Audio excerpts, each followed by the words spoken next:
Hello traders, it's Danny LFX and I'm back yet with another good video to, give you guys insight on the best swing points. Okay, so I've been trading for quite a while, a long time, and I've failed a lot of trades trading the wrong swing points. Then I finally found the swing points that actually work effectively, okay? So now, without wasting much of your time, we're going to go straight to the point. So now we know that the basis for market movement is fair value gaps, okay? So we need a fair value gap to capitalize on. So the swing points that are going to be the strongest are the ones that are coming directly off of a fair value gap. For instance, we have this fair value gap right here, and we have this swing point that comes off of it. If you notice, it doesn't disrespect the fair value gap. It doesn't close. Okay, let me just mark out the fair value gap. So we mark out the fair value gap here from the low to the high. Notice how this swing point here does not close inside of the fair value gap. It just closes outside, but it still does form a swing point. So this now makes the swing point very valid, and that now validates our trade idea. Normally, the only two PD arrays I would go off of on the daily are fair value gaps and swing points. So I've made a separate video on the type of fair value gaps which I trade, which are non-breakaway gaps, okay? So I want you guys to go watch that video and clarify it for yourself, okay? So now that we have this swing point, so price is likely to, sweep liquidity from the swing point, then continue lower, okay? These are the swing points that I've noticed that price actually respects. So let me show you guys an example on a trade I took on Euro AUD. Okay, so this is the daily time frame, okay? Let's take this bit of price action for instance. We had a fair value gap, which is our preferred type of gap to trade, a non-breakaway fair value gap. A fair value gap in which the first candle can do anything. The second candle is an expansion candle. It's an impulsive move, okay?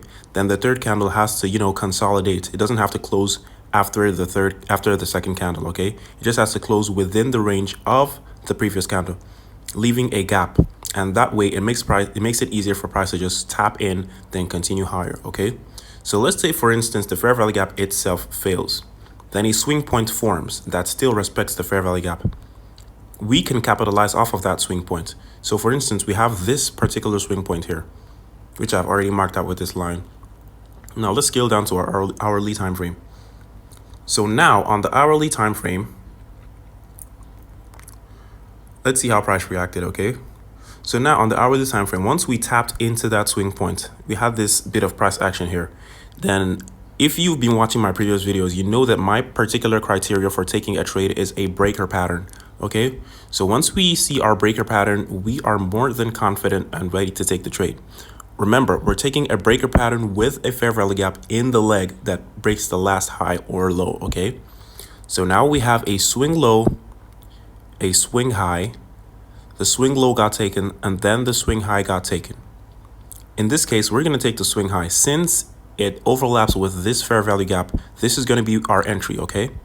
As long as price hasn't reached the ultimate draw on liquidity, this is where we're going to be targeting. This is where we're going to be looking for longs, okay? So we're just going to mark this particular part of price action out. This particular candle is our entry candle. And what did price do?